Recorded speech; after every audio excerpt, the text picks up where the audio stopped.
This channel does not promote any violent, harmful, or illegal activities. All content provided by this channel is meant for an educational purpose only. গত বছরের 18 জুলাই গণভবন থেকে তৎকালীন প্রধানমন্ত্রী শেখ হাসিনা নিজেই একজন সরকারি শীর্ষ কর্মকর্তার সঙ্গে কথোপকথনে শিক্ষার্থীদের নেতৃত্বাধীন বিক্ষোভে প্রাণঘাতী শক্তি প্রয়োগের অনুমতি দিয়েছিলেন এমন তথ্য উঠে এসেছে।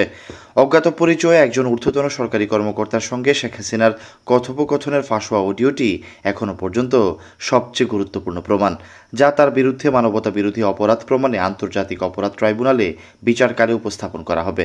চলতি বছরের মার্চের শুরুতে অডিওটি ফাঁস হয়। অডিও ক্লিপে শেখ হাসিনাকে বলতে শোনা যায়, সেখানে যাকে পাবে গুলি করবে।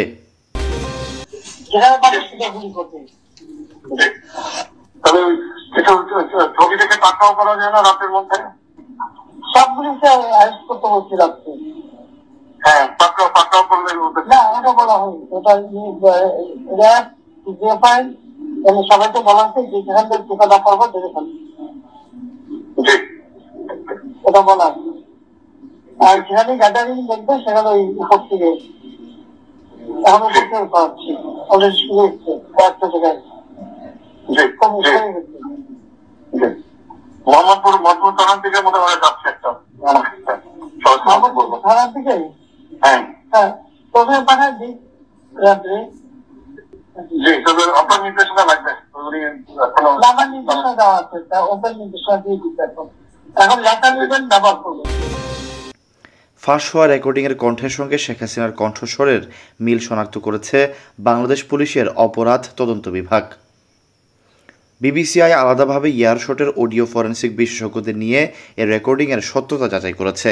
তারা এটিকে এডিট করার বা কোনো রকম পরিবর্তন করার কোনো প্রমাণ মেলেনি। অডিওটি কৃত্রিমভাবে তৈরি করা হয়েছে এমন সম্ভাবনাও খুবই কম বলে ফরেন্সিক বিশেষজ্ঞ জানিয়েছেন।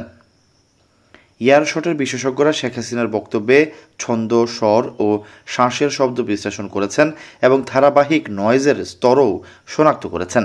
অডিওতে কৃত্রিম কোনো পরিবর্তন আনার প্রমাণ তারা খুঁজে পাননি।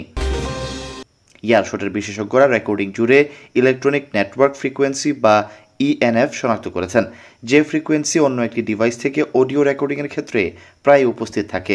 এটি এমন এক সূচক যার মানে হলো অডিওটিতে হেরফের করা হয়নি। মানবাধিকার বা পরিবেশ রক্ষার ইস্যুতে অডিও সংক্রান্ত তদন্তের কাজ করে অলাভজনক প্রতিষ্ঠান ইয়ারশট। তারা বলছে, ফাঁস হওয়া রেকর্ডিংটি সম্ভবত এমন একটি ঘরে ধারণ করা হয়েছিল যেখানে ফোন কলটি স্পিকারে বাজানো হয়েছিল, কারণ এতে স্বতন্ত্র টেলিফোনিক ফ্রিকোয়েন্সি ও ব্যাকগ্রাউন্ডে কিছু শব্দ ছিল। চলতি বছরের মার্চের শুরুতে ফোন আলাপের অডিওটি কে ফাঁস করেছেন তা স্পষ্ট নয়। বিক্ষোভের পর থেকেই শেখ হাসিনার কলের অসংখ্য ক্লিপ অনলাইনে প্রকাশিত হয়েছে, যার অনেকগুলোই যাচাই করা হয়নি। ব্রিটিশ আন্তর্জাতিক মানবাধিকার আইনজীবী টবি ক্যাডম্যান বিবিসিকে বলেছেন, রেকর্ডিংগুলো শেখ হাসিনার ভূমিকা প্রমাণের জন্য অত্যন্ত গুরুত্বপূর্ণ। এগুলো স্পষ্ট ও সঠিকভাবে প্রমাণিত হয়েছে এবং অন্যান্য প্রমাণ দ্বারা সমর্থিত। টবি ক্যাডম্যান বাংলাদেশের আন্তর্জাতিক অপরাধ ট্রাইব্যুনালের পরামর্শক হিসেবে কাজ করছেন, যেখানে শেখ হাসিনা সহ অন্যদের বিরুদ্ধে মামলা চলছে। আওয়ামী লীগের একজন মুখপাত্র বলেছেন, বিবিসির উল্লেখ করা টেপ রেকর্ডিংটি সত্য কিনা তা তারা নিশ্চিত করতে পারছেন না এবং এই টেপটিতে কোনো বেআইনি উদ্দেশ্য বা অসামঞ্জস্যপূর্ণ প্রতিক্রিয়া দিতেও দেখা যায়নি। জুলাই গণ অভ্যুত্থানের সময় আন্দোলনকারীদের হত্যা করতে ক্ষমতাচ্যুত প্রধানমন্ত্রী শেখ হাসিনার মারণাস্ত্র ব্যবহারের নির্দেশ দেওয়ার যে অডিও রেকর্ড নিয়ে বিবিসি প্রতিবেদন প্রকাশ করেছে, সেটি ট্রেলার মাত্র বলে মন্তব্য করেছেন আন্তর্জাতিক অপরাধ ট্রাইব্যুনালের চিফ প্রসিকিউটর মোহাম্মদ তাজুল ইসলাম। বুধবার বিকেলে বিবিসির ওই প্রতিবেদন ফেসবুক জুড়ে নিয়ে এ মন্তব্য করেন তাজুল ইসলাম। নিজের ভেরিফাইড ফেসবুক পেজে তাজুল ইসলাম লেখেন, মন্তব্য নিষ্প্রয়োজন, নিজের চোখেই দেখে নিন। এই কল রেকর্ড উদ্ধার করেছেন আন্তর্জাতিক অপরাধ ট্রাইব্যুনালের বিশেষ তদন্তকারী কর্মকর্তা। এটা ট্রেলার মাত্র, অনেক কিছু এখনও বাকি, অপেক্ষায় থাকুন।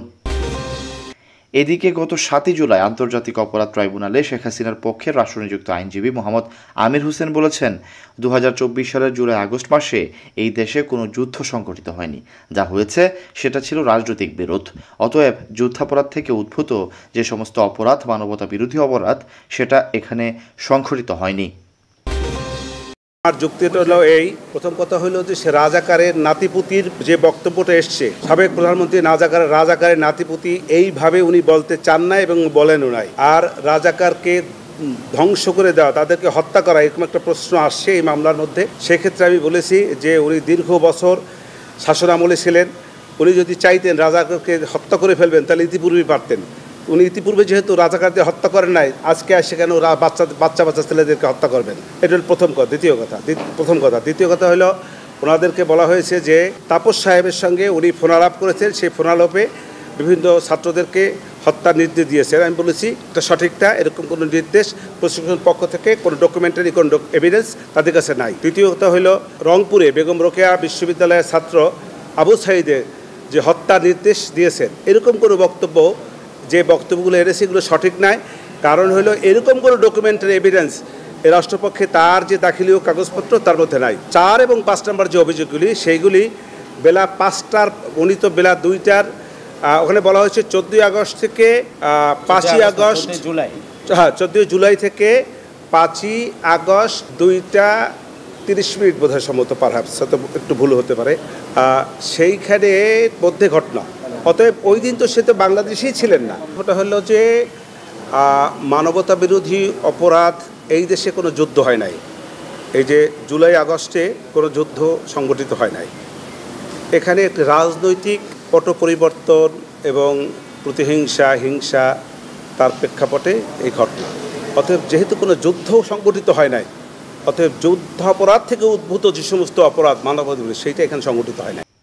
প্রসঙ্গত, আন্তর্জাতিক অপরাধ ট্রাইব্যুনাল 203 জনকে অভিযুক্ত করেছে, যার মধ্যে 73 জন গ্রেফতার রয়েছে।